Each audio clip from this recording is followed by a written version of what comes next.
मित्रों, जैसा कि हम सभी जानते हैं कि महाभारत युद्ध पौराणिक काल का सबसे विनाशकारी युद्ध था। कौरवों और पांडवों के बीच लड़े गए इस युद्ध में लाखों सैनिकों ने अपने प्राण गंवाए।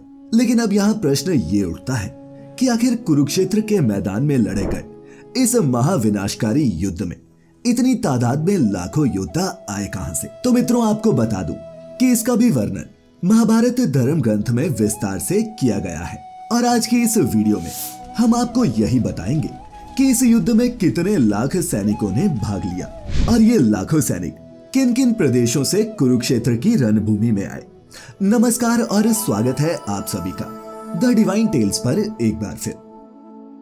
मित्रों, ये आपने भी पढ़ा या सुना होगा कि महाभारत युद्ध में कुल 18 अक्षौहिणी सेना ने भाग लिया था, जिसमें से 11 अक्षौहिणी सेना कौरवों की और 7 अक्षौहिणी सेना पांडवों की ओर से थी। और मित्रों, इस अक्षौहिणी शब्द में ही कुल सैनिकों का रहस्य भी छिपा हुआ है। लेकिन मित्रों, आप में से कितने लोग अपने धर्म से जुड़ी ऐसी कथाओं के बारे में जानते हैं? अब आप कहेंगे कि भाई, हमारे पास तो समय ही नहीं बचता जो मैं महाभारत ग्रंथ पढूं जिसमें जीवन से जुड़े मूल्यों को बताया गया है।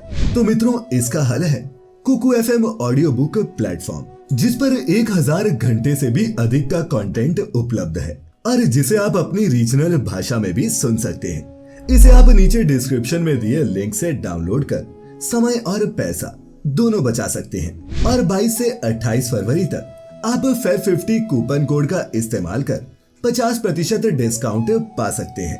तो चलिए अब आपको बताते हैं कि एक अक्षौहिणी सेना में कितने सैनिक होते हैं। मित्रों, एक अक्षौहिणी सेना में 21,870 हाथी, 21,870 रथ, 1,09,000 से ज्यादा सैनिक और 65,600 से ज्यादा घोड़े होते थे। अर्थात एक अक्षौहिणी सेना में कुल 2,18,700 सैनिक हुआ करते।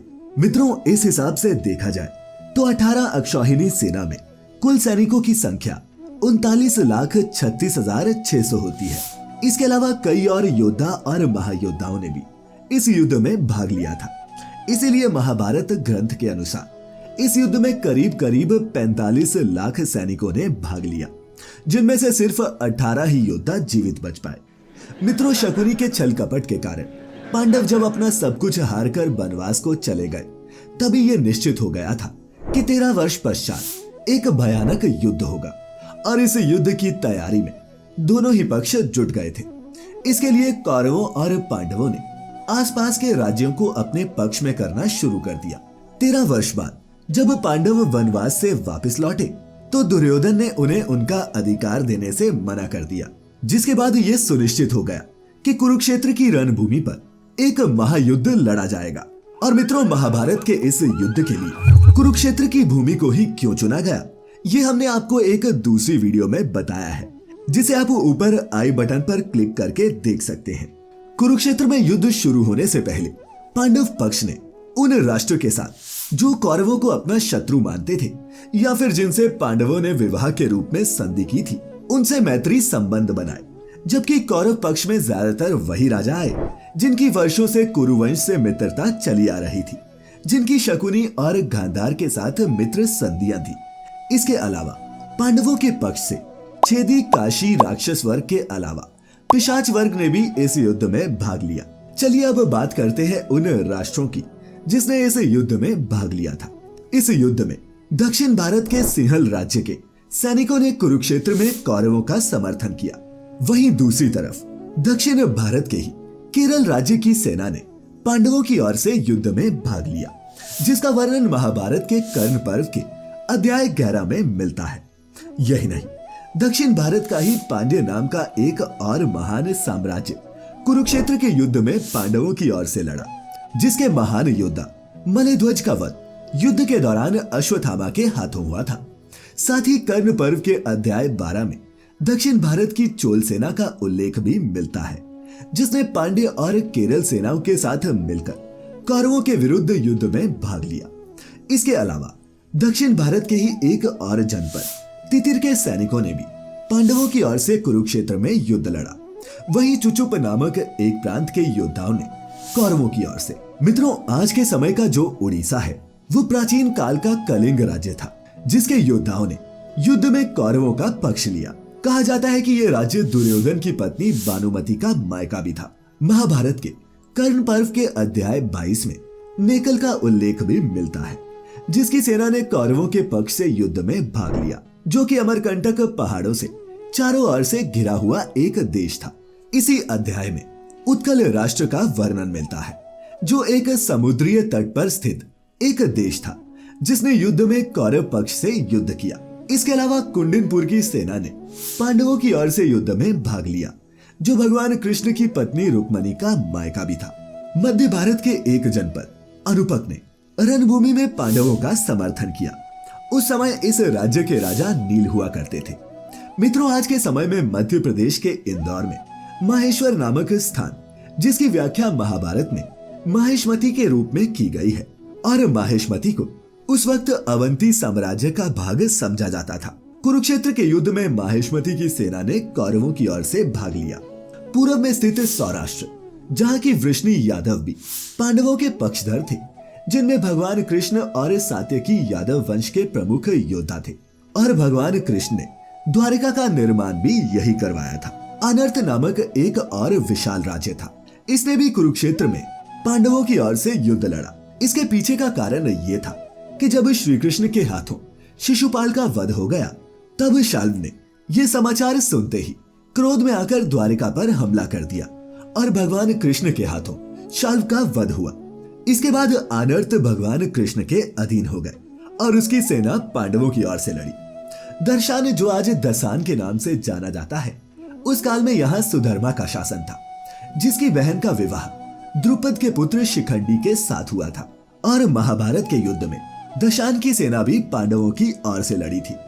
पांडव भी महाभारत काल का एक विशाल जनपद था। वर्तमान काल में इसका बांग्लादेश और पश्चिम बंगाल के कुछ हिस्से की होने की संभावना जताई जाती है। भीष्म पर्व के अध्याय 87 में बताया गया है कि त्रिपुरा की सेना कौरवों की ओर से लड़ी, और प्राग ज्योतिषपुर, जिसे आज गुवाहाटी के आसपास का इलाका माना जाता है, ऐसा कहते हैं कि यहाँ का राजा नरकासुर हुआ करता था, जिसका वध भगवान कृष्ण के हाथों हुआ था। फिर यहाँ का राजा भगदत्त बना, जिसने कौरवों की ओर से युद्ध में भाग लिया। इतना ही नहीं, कर्ण पर्व के ही अध्याय 73 में बताया गया है कि मगध नरेश जरासंध की मृत्यु के बाद वहां का राजा उसके पुत्र सहदेव को बनाया गया, जिसने पांडवों की ओर से युद्ध में भाग लिया।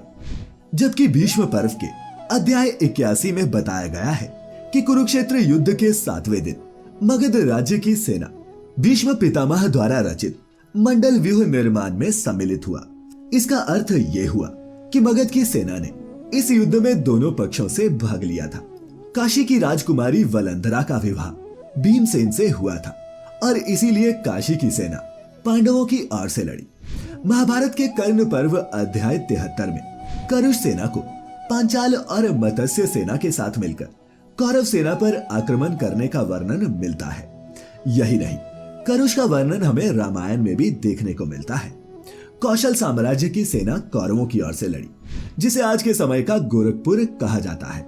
मित्रों, इनके अलावा द्रोण पर्व के अध्याय 118 में किरात योद्धाओं का भी वर्णन मिलता है, जो पांडवों की ओर से युद्ध में सम्मिलित हुए।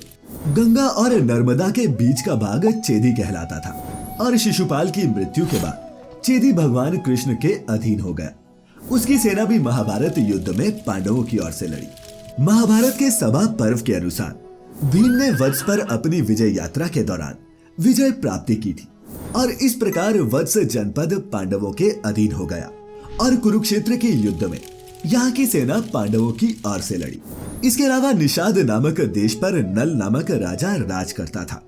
कर्ण पर्व के अध्याय 49 में सात्यकी के नेतृत्व में निषाद के पैदल सैनिकों ने कर्ण पर आक्रमण किया था, और कर्ण के हाथों मौत के घाट उतर गए थे। इससे यह पता चलता है कि निषाद के सैनिकों ने भी पांडवों की ओर से युद्ध लड़ा था।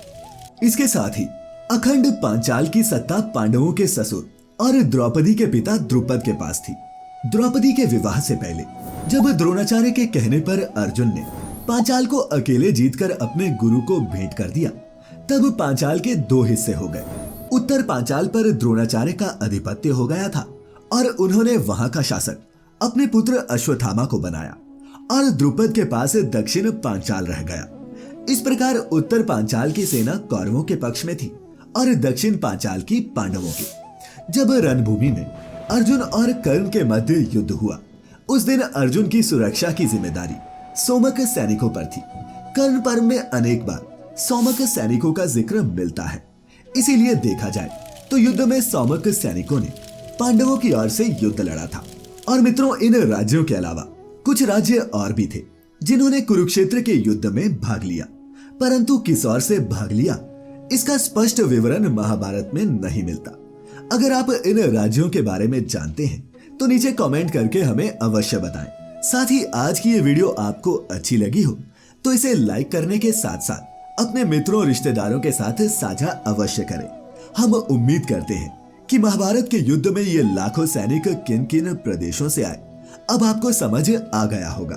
तो मित्रों, फिलहाल आज के लिए बस इतना ही। अब इजाजत दें। आपका बहुत बहुत शुक्रिया।